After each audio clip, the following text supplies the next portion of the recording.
Tara na, ikot na tayo sa kalsada, kwento'y sabay na bubuo. Gas man o kuryente, tuloy ang biyahe. MV Motovlog, samahan mo ko pare. Samahan mo ko pare. Sa umaga pa lang, makinig. Okay, so what's up guys? Another day, another biyahe. So ngayon ay papunta tayo ng school. Papunta tayo ng LSPU Santa Cruz Campus, no? So may pa-exam tayo for today's video. And syempre gamit natin yung ating e-bike pagpasok. Medyo late na nga lang ako. So let's go! Kundi bawat sandali sa daanan na darama. Biyahe lang kahit saan mapadpad, kasama ang kwento ng bawat paglikot lakad. Tikim ng pagkain, tawanan sa daan. Ito ang buhay, simpleng kasiyahan. Biyahe So, yan. lang, walang iwanan.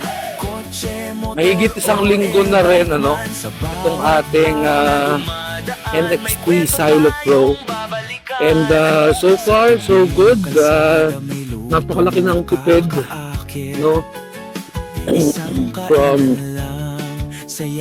using Aerox version 1. Although medyo matipid pa rin naman yung motor ko. Yun nga lang, syempre,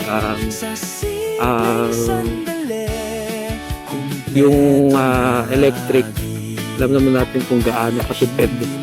So, isang full charge niya, itong sa akin, around na lang pa, around 60 pesos, one full charge. And yung isang full charge natin, no, is kaya niyang tumakbo ng hanggang around 120 kilometers kung may angkas. And then kung wala namang angkas, kaya pa niya siguro around 140, 160, no, sa weight ko. So currently I'm 95 kilograms. And yun, kayang-kaya niyang bumiyahe ng ganun kalayo. Imagine, and yung speed naman niya, yung top speed niya sa panel ay 65, pero sa GPS ang pinakamabilis ay siguro 61 or 62 yung nakita ko. Pero diba, halos lahat naman ganun usually, diba, yung even sa mga motorcycle natin, kahit nakalagay na doon 60 or 70, mayroon siyang difference na talaga, yung hindi talaga ganun ka-accurate, no? So may area of area ng area of error, margin of error, yun, may margin of error yun. Okay, so ayan, ginagawa na naman ang kalsada dito sa aming lugar. So dito sa may Barangay San Isidro, and 20 kilometers pa siguro, 22 kilometers pa, or 20 kilometers pa before tayo makarating sa ating karoroonan. So ayan, may truck. Simpleng kasiyahan, biyahe lang, walang iwanan. Kotse, motor o e-bike man, sa bawat araw na dumadaan, may kwento. Okay, let's go. Ang issue lang na nakikita ng karamihan, no, dito kapag dahil medyo mabilis siya and wala siyang tunog, ay yung walang tunog. Tapos kapag mabilis ka, medyo anong tawag dito,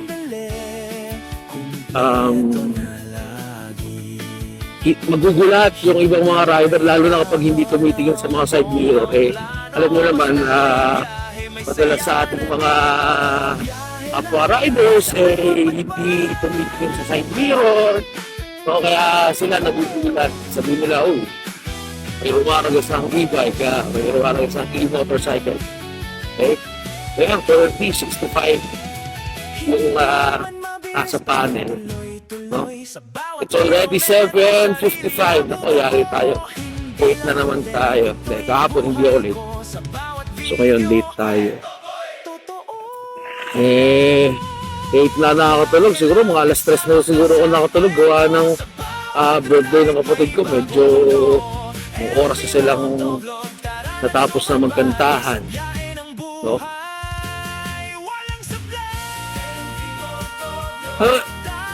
If you want ito maganda dito sa e-motorcycle. Sa lahat sa e-bike, sa mga yung wala nga maririnig na tunog. If you want some peace, gusto mong mag-ride, ang sarap itong ibiyahe sa ganitong mga rural areas, sa mga probinsya, no? Tahimik na tahimik, parang sobrang peaceful, makakaano ka lang ng hangin, yung pinakang hangin na lang yung maririnig mo talaga.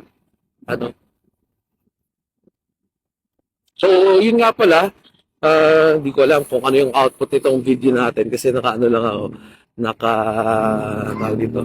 naka-cellphone, pero optimize may OIS naman to, optical image stabilization. So, yeah. As in, sobrang antok na antok pa ako. Simula kanina, naligo ako. Parang tamad na tamad akong kumilos. Kasi nga, sobrang puyat. Okay. Now, doon sa mga nagtatanong kung magkano itong ating NXT Silo Pro, kung ika-cash nyo po, yung presyo niya before ay 70,990 kung hindi po ako nagkakamali. Meron silang installment, pero dalawa ang option ng installment mo kasi wala silang in-house, no? So home credit at saka Skyro. So nakadepende siyempre dun sa offer sa iyo kung ano yung down payment mo, saka kung ano yung kung gaano kataas yung interest, kung may interest. Pero usually kasi kapag mga ganito ng mga e-bikes, at ganito kataas yung presyo, madalas meron siya. Pero naalala ko dati, yung mga offer sa akin talaga lagi is 0% interest. Grabe, ang taas na ng gasolina. Dito, 101. So imagine mo, yung Aerox ko, 36, ngayon 36 kilometers per liter. So ibig sabihin, mahay-hay balikan sa Santa Cruz, around kasi 25, so mga 50 kilometers, so around 1.5, no? Mga ganon. So kung 1.5, 150 pesos, okay? Balikan na yon. Dito, kung mga, sabi ko, mga 50 kilometers, ano na yon? Ito, dalawang balikan ginagawa ko. Hindi pa yun lobat na lobat. 40% pa yun natitira nun sa battery percentage nito. So, kung ganun, tapos ang full charge ko, 60 pesos lang. So, baka mga 40 pesos lang yun. Diba? 40 pesos for dalawang araw instead of 300 pesos for 2 days. So, napalaking tipid talaga. Now, ang usual na argument nila is yung battery naman daw. Ang kagandahan kasi dito sa Silo Pro, naka lithium iron phosphate na siya. So, naka LiFePO4 battery na siya. So, yung cycles niya, napakarami, around, ang kanilang promise is around 2,000 life cycles. Pero, usually mga 1,000, 1,500 o 3 years na yun, no? Kung araw-araw ko nag-charge, pero kung hindi naman, matagal talaga siya, no?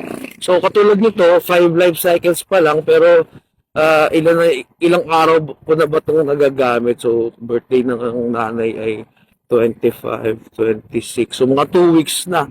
So, for 2 weeks, 14 days, 5 charge, no? So, sa isang buwan, pwede sabihin natin mga 10 charges. Okay?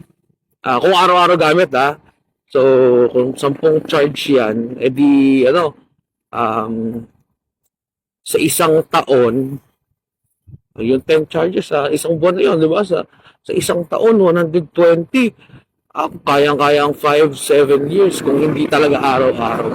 Before ma-degrade, mabawasan ng capacity yung ating mga batteries. Pero syempre, since battery yan, hindi rin natin ma-assure yung lahat sila okay pa yung condition, baka umabot sa point. Syempre minsan may isang cell diyan na baka maging palyado. So yun yung medyo iniiwasan natin. Okay? So nandito na tayo ngayon sa Magdalena. Walang kung ilang minutes na. So 10 minutes na tayo na biyahe. Time check, alas 8 na nakayari tayo. Late na tayo.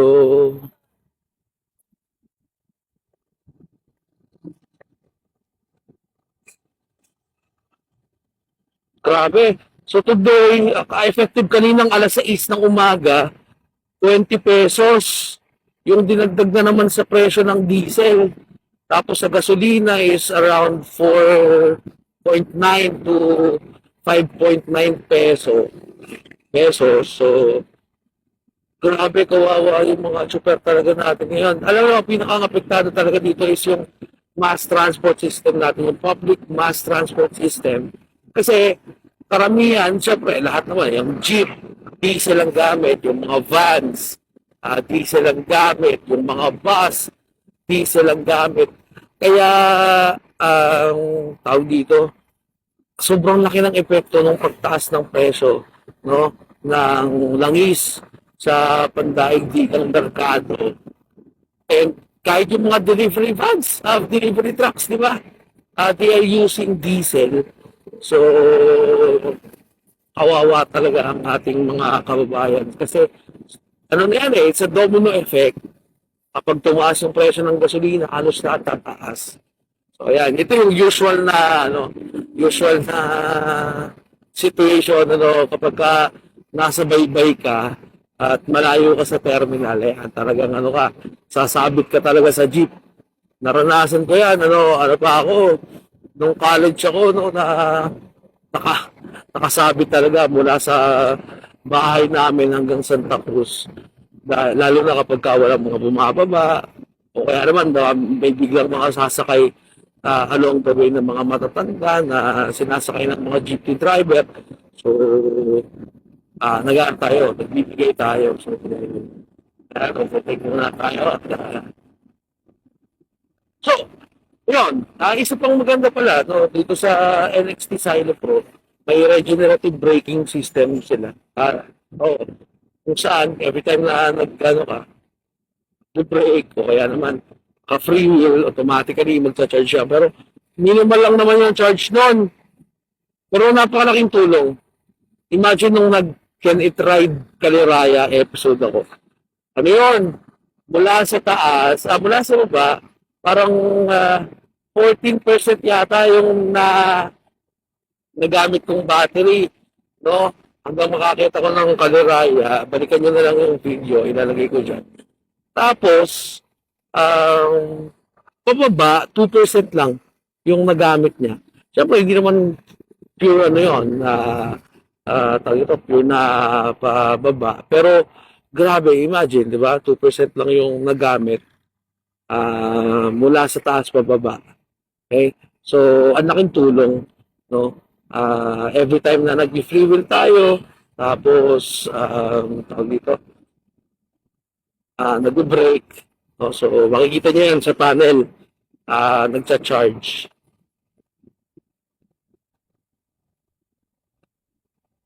Then, bakit daw ba ako na hilig or bakit ko naisipan na bumili? Although hindi naman sa akin to, sa fiancé ko to, kay Mrs. to, praktisan niya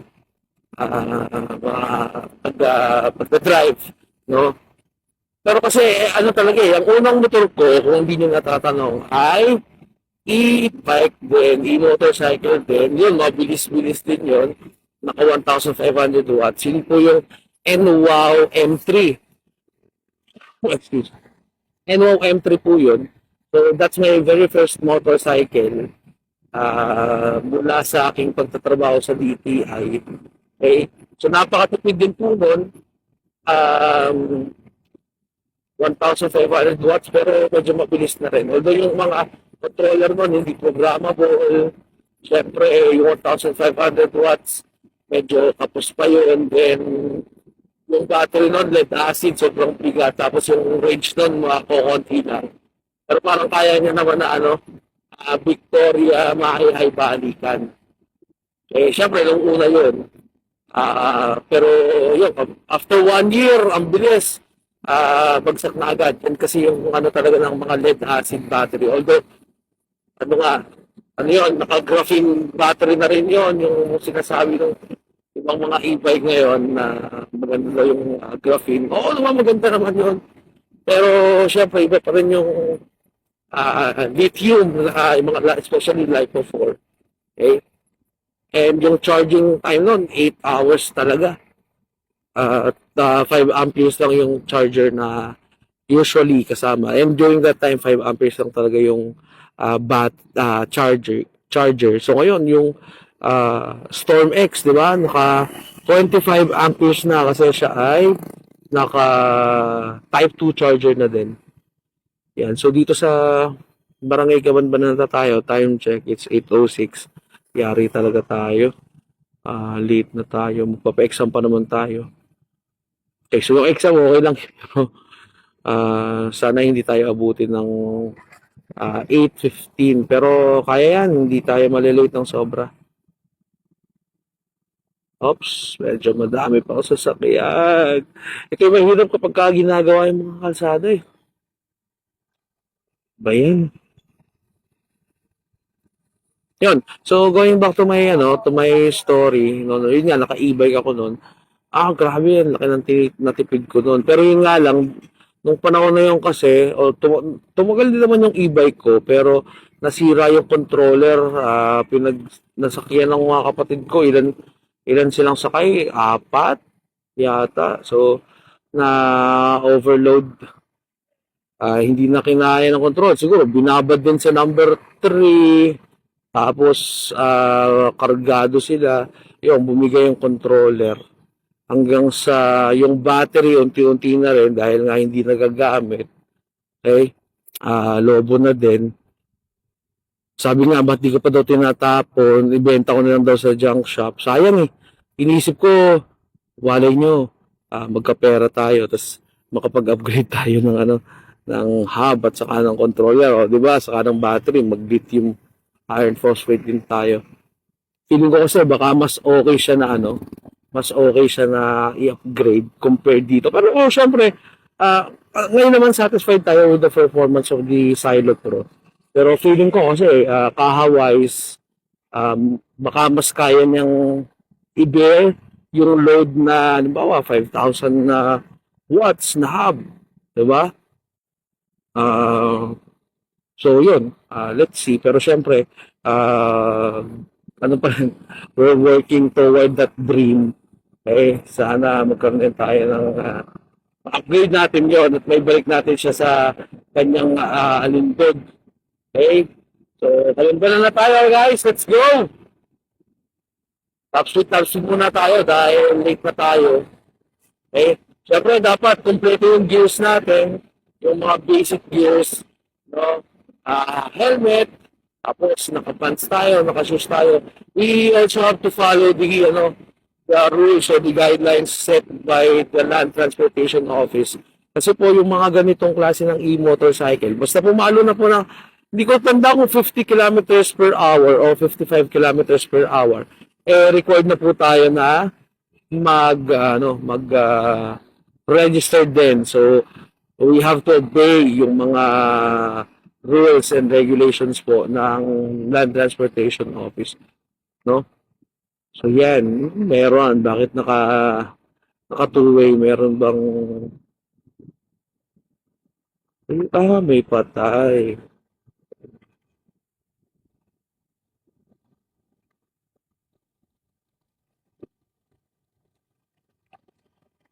Ayun mga guys, gutom pa ako, nakakainis.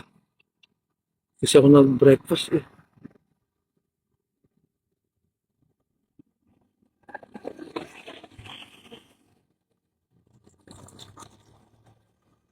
Daanin niyo na po kami. Daanin niyo na po kami.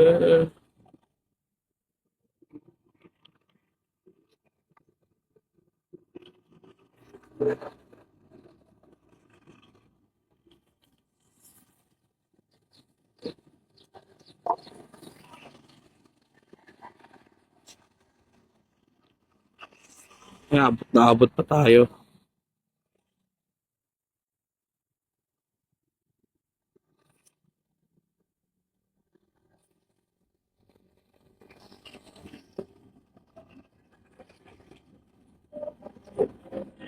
Okay, may truck. Ayun, so sa mga kapwa natin i-motorcycle, sa mga riders dyan, sa general na mga riders dyan, no, lagi po tayo mag-iingat, baon po tayo ng napakahabang pasensya, no? Ako, pasensyoso talaga ako eh. Eh, pero yun nga, may mga pagkakataon kasi na sobrang, syempre, kapag naagrabyado ka o kaya naman dito yung sinisindak ka na at alam mo namang hindi ka mali, syempre huwag ka na naman sa kanila, sindak. Sabi nga ng mga matatanda sa akin, ano yan, sa kalsada, sindak ka na. Unang masindak, siya talo. Unang pasindak.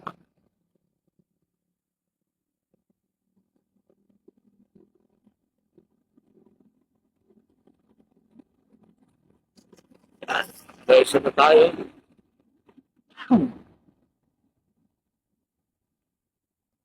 Ang tanong, magagamit ko ba?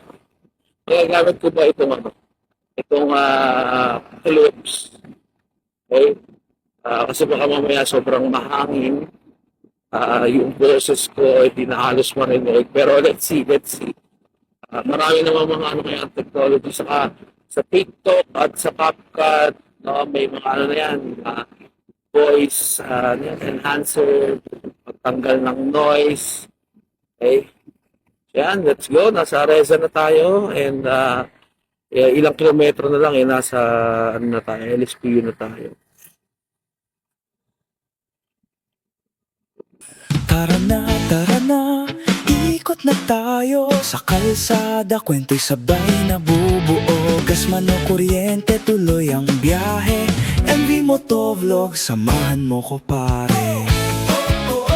Samahan mo ko pare. Sa umaga pa lang, makina'y gigising. Kotse man o motor, handa nang bumiyahe ulit. Ay, Sa kuya! bawat kanto, may kwentong nadadampot. Simpleng lakad lang, pero buhay ay umaabot. Hindi lang destinasyon ang mahalaga, kundi bawat sandali sa daan na nadarama. Biyahe lang kahit saan mapadpad, kasama ang kwento ng bawat paglikot lakad. Tikim ng pagkain, tawanan sa daan, ito ang buhay, simpleng kasiyahan. Biyahe lang, walang iwanan, kotse, motor o e-bike man. Sa bawat araw na dumadaan, may kwento tayong babalikan. Sa tabi ng kalsada may lutong nakakaakit, isang kainan lang, saya'y sulit na sulit. Kape sa umaga, kwentuhan sa gabi, sa simpleng sandali, kumpleto na lagi. Hindi mo kailangan ng bonggang plano, basta't may biyahe, may saya ka na dito. Biyahe lang kahit saan mapadpad.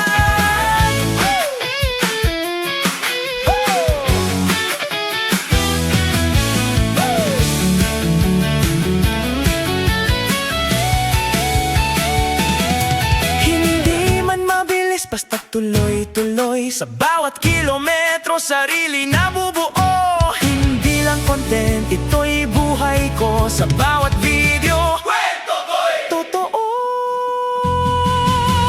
Biyahe lang kasama ka sa kwento. Sa bawat ride, may bagong mundo. MV Motovlog, tara na't sumabay sa biyahe ng buhay. Walang sablay. MV Motovlog, tara. MV Motovlog, tara. Biyahe tayo! Tara na, ikot na tayo. Sa kalsada, kwento'y sabay na bubuo. Gas man o kuryente, tuloy ang biyahe. MV Motovlog, samahan mo ko pare. Samahan mo ko pare.